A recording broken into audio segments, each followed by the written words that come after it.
ఒక్కరికే 3 శాఖల Transco CMD, Singareni CMD, deputy CM OSD బాధ్యతలు. ఇంకా ఇది 3 శాఖలు ఒక్కరికే ఇచ్చిల్లు. ఇది డిప్యూటీ సీఎం ప్రధానంగా తీసుకునేటువంటి ప్రధానమైన శాఖలు.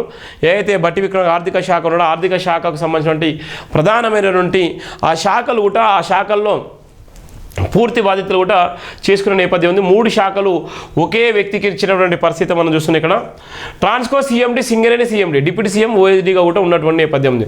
ఆ ఐఏఎస్పై ప్రభుత్వాలకు ఎందుకింత ప్రేమ? నాడు బీఆర్ఎస్ నేడు కాంగ్రెస్ హయాంలోను ఆయనదే హవా.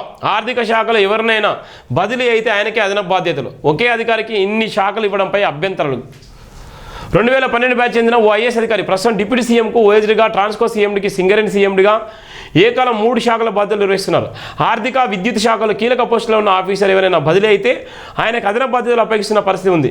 అత్యంత ప్రతిష్టాత్మక పోస్టులైన ట్రాన్స్కో సీఎండి, సింగరేణి సీఎండి లాంటి కీలక పదవులను గతంలో ప్రిన్సిపల్ సెక్రటరీ కేడర్ స్థాయి అధికారులే చూసేవారు. అయితే కనీసం సెక్రటరీ హోదా కూడా లేని ఐఏఎస్ అధికారి కృష్ణ భాస్కర్ మీద ఎందుకింత ప్రేమ చూపిస్తున్నారో అర్థం కావడం లేదని ఉన్నతాధికారులు, ఉద్యోగులు, రాజకీయ వర్గాల్లో తీవ్ర చర్చ జరుగుతుంది. కీలక పోస్టులు ఇవ్వడంలో అత్యరం ఏమిటి?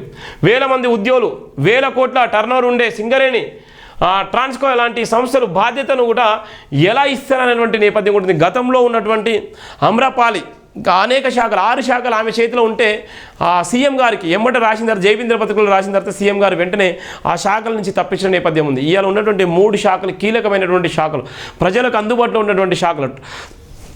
డిప్యూటీ సీఎం గారికి ఓఎస్డీగా ఉన్నటువంటి నేపథ్యంలో అలానే ఆ ట్రాన్స్కోకు కూడా ఆయన సీఎండిగా ఉన్న నేపథ్యం ఉంది. అలానే సింగరేణి సంస్థ ఇవాళ తెలంగాణ రాష్ట్రానికి తలమానికంగా ఉండి ఆర్థికంగా వనరులు ఇచ్చేటువంటి సింగరేణికి కూడా సీఎండిగా ఉన్నటువంటి నేపథ్యం ఉంది. ఈ 3 కీలకమైనటువంటి శాఖలు ఒకే వ్యక్తికి ఇచ్చేటువంటి పరిస్థితి ఎందుకు ఉంది? ఈ ఒకే వ్యక్తి 2012 బ్యాచ్ సంబంధించిన ఐఏఎస్ అధికారి కృష్ణ భాస్కర్ కింద ఇంత పెద్ద బాధ్యతలు ఇచ్చి ఇవాళ ఉన్నటువంటి చాలామంది సీనియర్లు ఉన్నప్పుడు కూడా ఎందుకు ఇచ్చారనేటువంటి ఆందోళన అయితే తెలంగాణ రాష్ట్రంలో జరుగుతున్నటువంటి ప్రధానమైనటువంటి వార్త అది.